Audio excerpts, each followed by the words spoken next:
سورہ یوسف کا بقیہ حصہ سورۃ الرعد، سورہ ابراہیم اور سورۃ الحجر تک الحمدللہ ہم لوگوں نے نماز تراویح میں قرآن کو سنا ہے۔ سورہ یوسف کے تعلق سے باتیں آ رہی تھی کہ یوسف علیہ السلام کا واقعہ اللہ تعالیٰ نے مکمل سورہ کے اندر ایک ہی جگہ بیان فرمایا ہے۔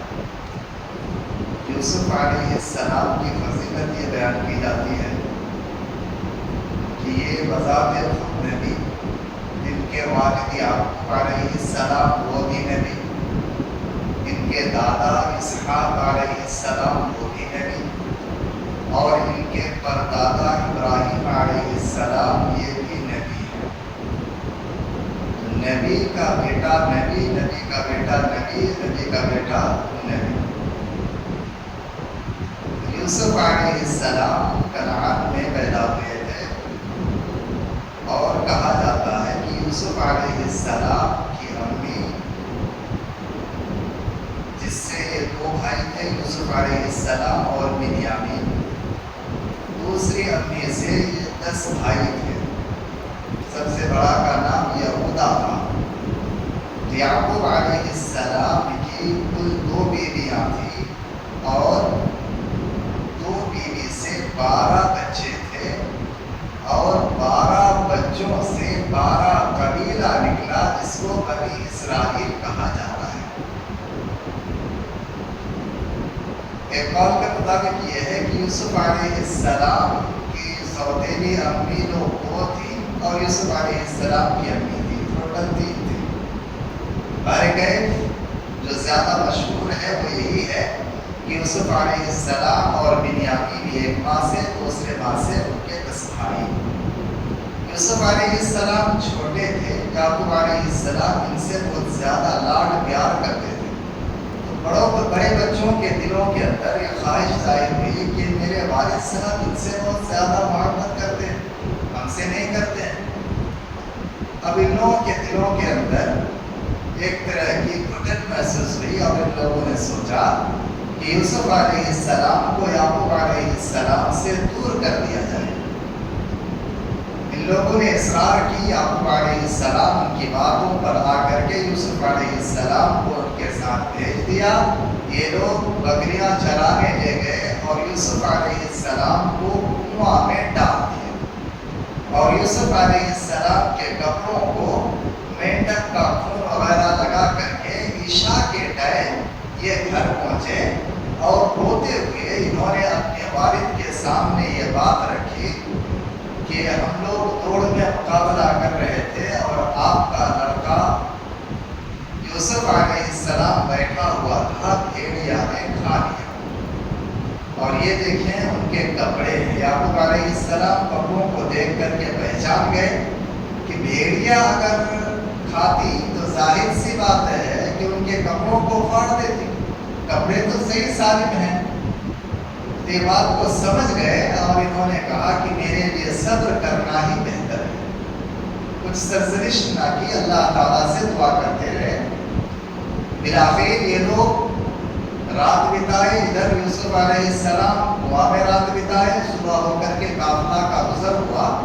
قافلہ والے پانی تلاشنے کے لیے کنواں تک پہنچے، اور اپنی بکٹ کو رسی میں باندھ کر کے ڈالا کہ کنواں سے ہم پانی نکالیں گے۔ عجیب اتفاق ہے کہ پانی کی جگہ پر یوسف علیہ السلام نکل آئے۔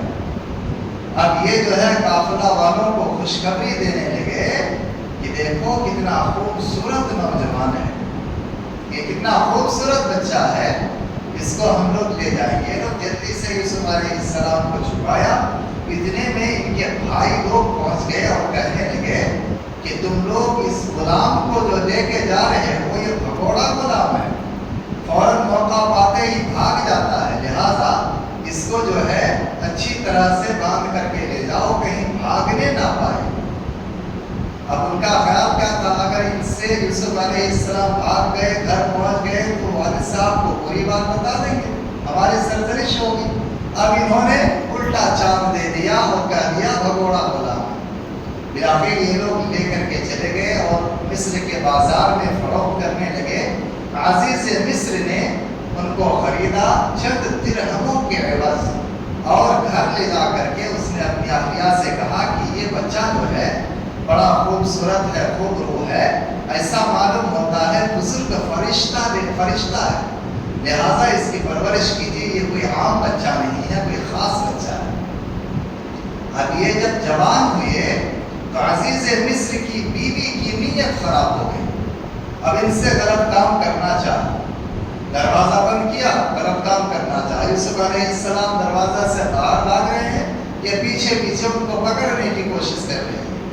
کرتا کا جو دامن تھا وہ پیچھے طرف سے پھٹ گیا پکڑتے پکڑتے۔ بلاخر جب دروازہ کھول کر کے سامنے کھڑے ہوئے تو وہاں پر عزیز مصر تھے اور ان کے ساتھ کچھ لوگ اور تھے۔ یوسف علیہ السلام خاموشی اختیار کیے، لیکن عزیز مصر کی بیوی کہنے لگی کہ دیکھو تم نوجوان کو لے کر کے آئے ہو، یہ نوجوان تو آج میری عزت میں ہاتھ ڈالنے والا تھا، قریب ہے میں بچ گیا۔ یوسف علیہ السلام بولے کہ نہیں، یہ غلط بات کہہ رہی ہے، ان کی نیت خراب تھی۔ اب عزیز مصر دیکھ کر کے پہچان گئے کہ اگر یوسف علیہ السلام کی طرف سے زیادتی ہوتی تو کرتا کا دامن آگے طرف سے پھٹا ہوا ہوتا، لیکن کرتا کا دامن پیچھے طرف سے پھٹا ہوا ہے، لہذا میری بیوی کی نیت خراب ہے، وہ عزیز مصر جان گئے۔ بلاخر کہا کہ دیکھو اس طرح کی غلطی نہ کرو، ان کو رہنے دو۔ اب بات پھیل گئی کہ عزیز مصر کی بیوی یہ رانی ہے، اور رانی جو ہے ایک غلام پر فدا ہو گئی۔ تو عزیز مصر کی بیوی نے کیا کیا، اپنی سہیلیوں کو دعوت دیا اور ہاتھ میں سیب دے دیا، چاقو دے دیا کہ تم لوگ اپنے سے سیب کو کاٹو اور کھاؤ۔ اس بیچ یوسف علیہ السلام کو ان کے بیچ لے کر کے آئی۔ جب ان لوگوں نے دیکھا یوسف علیہ السلام کو تو یہ سیب کیا کاٹیں گے، اپنا ہاتھ کاٹ کر کے بیٹھ گئے، اور ہاتھ کاٹ بھی دیے تو ان لوگوں کو پتا بھی نہیں ہے، کیونکہ یوسف علیہ السلام کو پوری دنیا کی آدھی خوبصورتی دے دی گئی تھی، اتنا زیادہ خوبصورت تھے یوسف علیہ السلام۔ جب نبی صلی اللہ علیہ وسلم معراج میں گئے، واپس آ کر کے کہنے لگے کہ اللہ اکبر، یوسف علیہ السلام کو اللہ تعالیٰ نے اتنی زیادہ خوبصورتی دی ہے، اتنی زیادہ خوبصورتی دی ہے کہ آدھی دنیا کی خوبصورتی یوسف علیہ السلام کو اللہ تعالیٰ نے دے دی ہے۔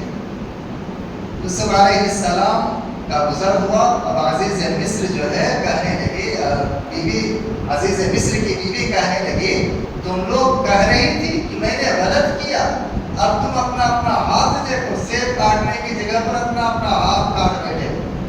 دیکھا تو واقعتاً بات تو صحیح ہے، کہا کہ واقعتاً یہ لڑکا معلوم نہیں ہو رہا ہے، یہ تو بزرگ فرشتہ معلوم ہو رہا ہے، اور اتنا خوبصورت نوجوان آج تک ہم لوگوں نے دیکھا ہی نہیں۔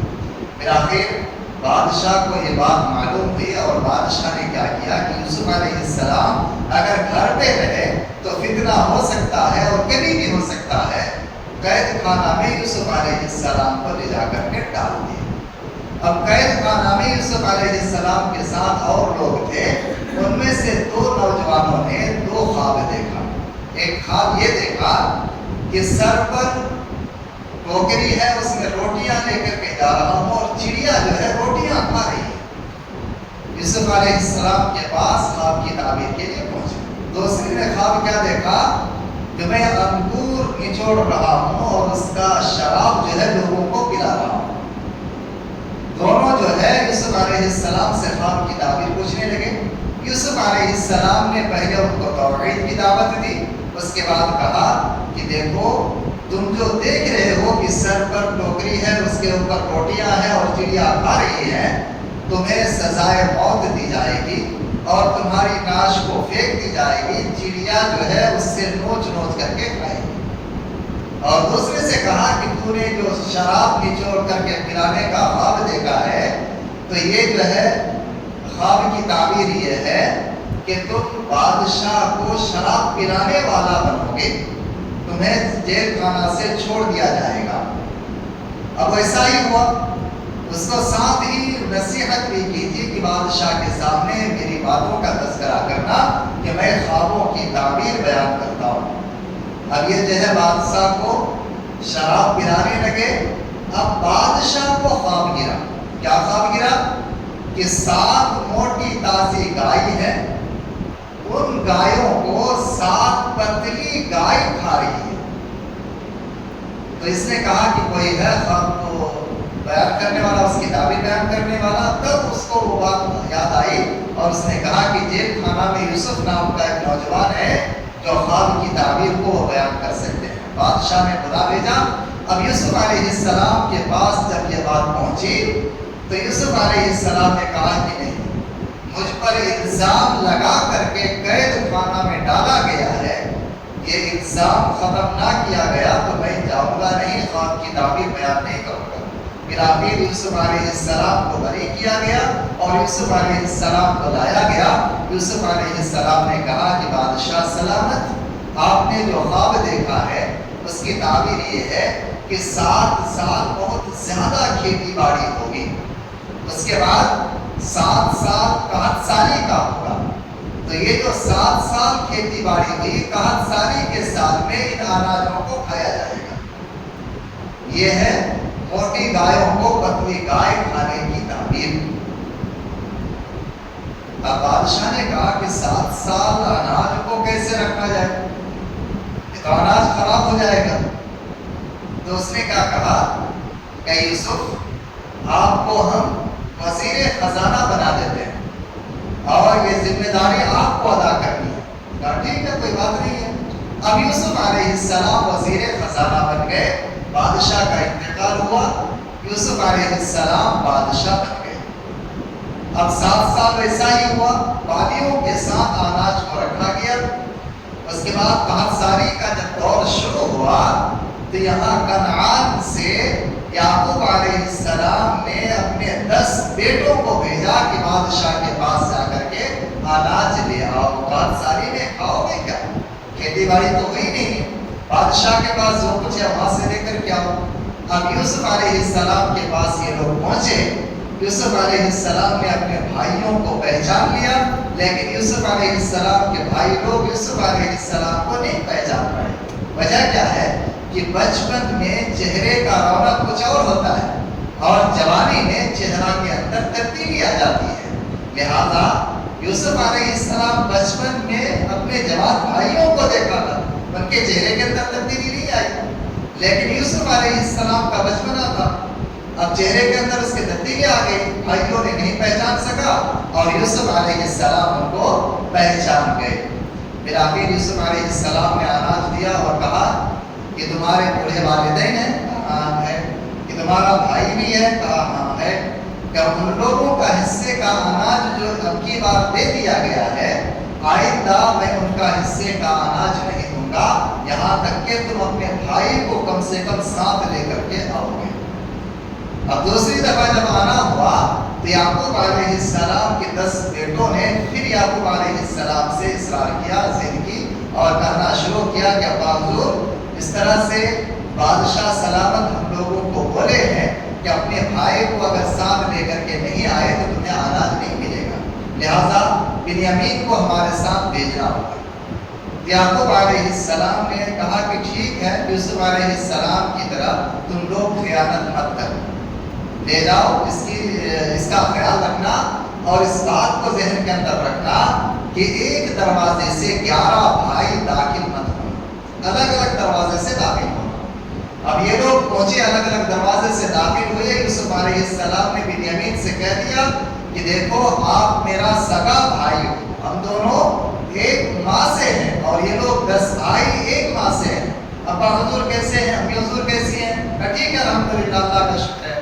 کہا کہ میں ڈائریکٹ اگر آپ کو روک لوں تو لوگ بولیں گے عزیز مصر نے، یعنی مصر کا بادشاہ یوسف علیہ السلام نے ظلم کیا ہے، لہذا ایک بہانہ کے تحت آپ کو میں اپنے پاس رکھ لوں گا اور جس پیالے میں میں پانی پیتا ہوں یہ پیالہ آپ کے سامان میں رکھ دوں گا اور چور کے بہانے سے آپ کو رکھ لوں گا. باقی 10 بھائیوں کو میں بھیج دوں گا تو گھر کا سامان اور والدین ان سب کو لانے کے لیے پھر میں اپنا قاصد بھی بھیجوں گا اور ان لوگوں کو حاضر کر لوں گا.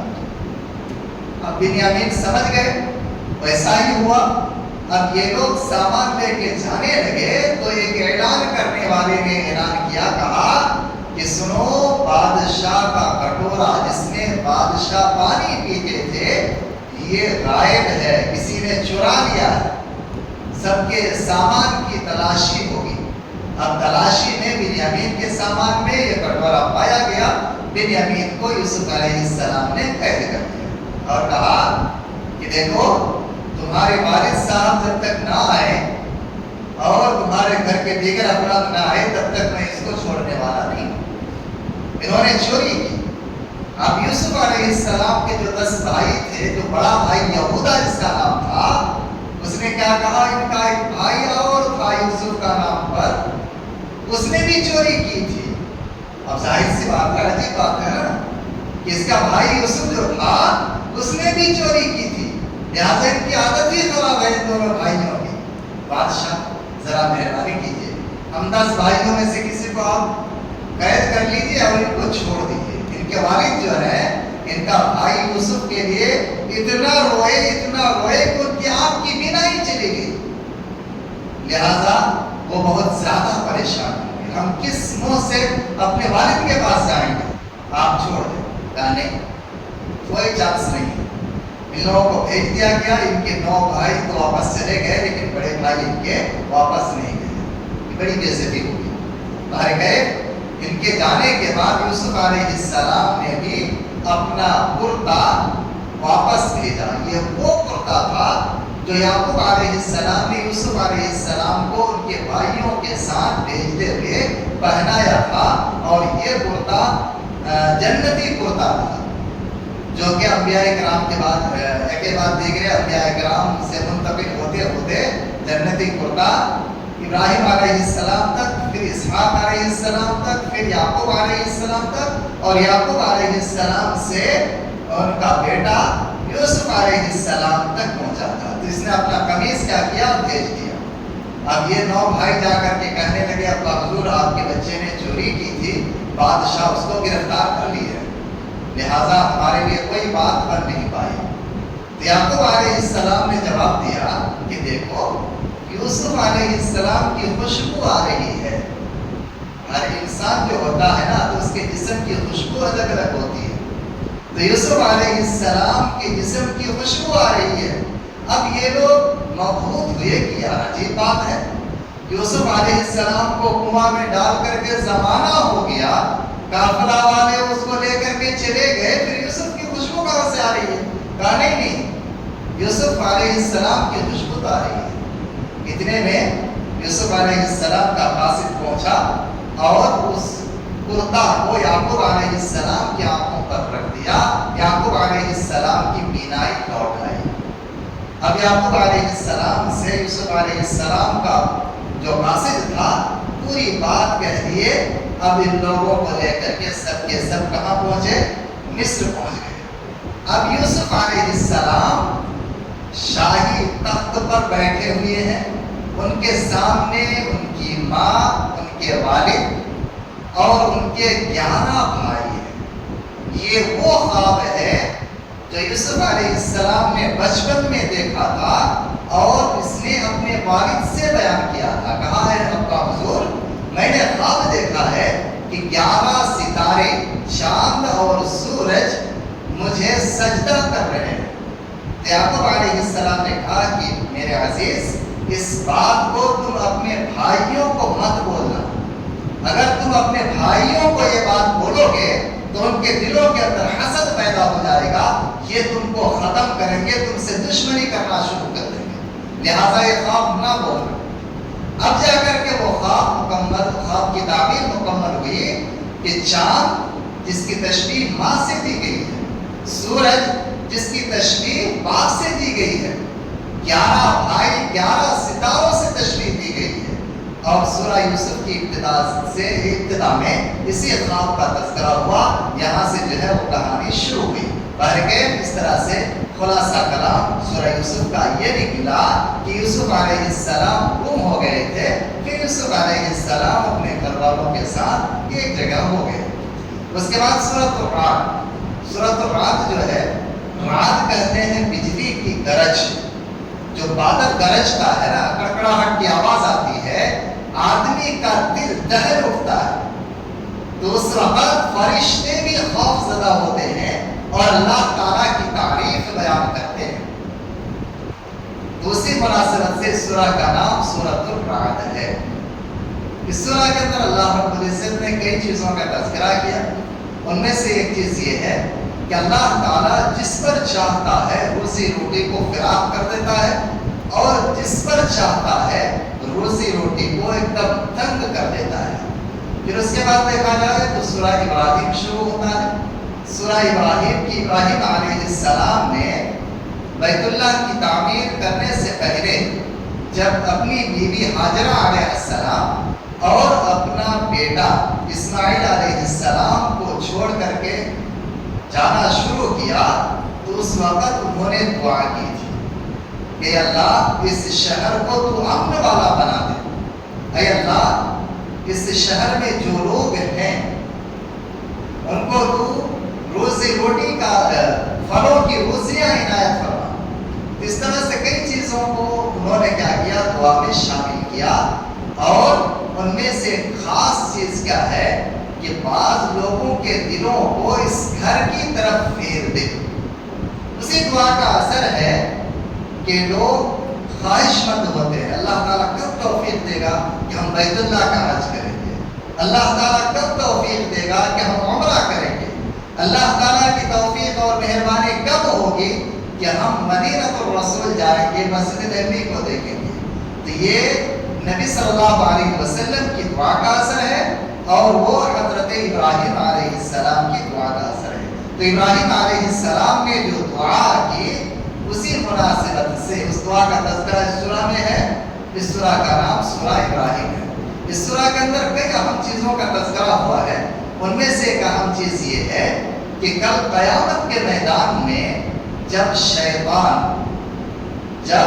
شیطان پکڑا جائے گا، لوگوں کو یہ بات معلوم ہو جائے گی ہمیں گمراہ کرنے والا یہ شیطان ہے، یہ ابلیس ہے، یہ خبیث ہے، تو لوگ چاروں طرف سے ابلیس کو پکڑے گا اور اس سے جواب لینے کی کوشش کرے گا کہ تم نے ہمیں بگاڑا کیوں ہے، راہ راست سے بھٹکایا کیوں ہے۔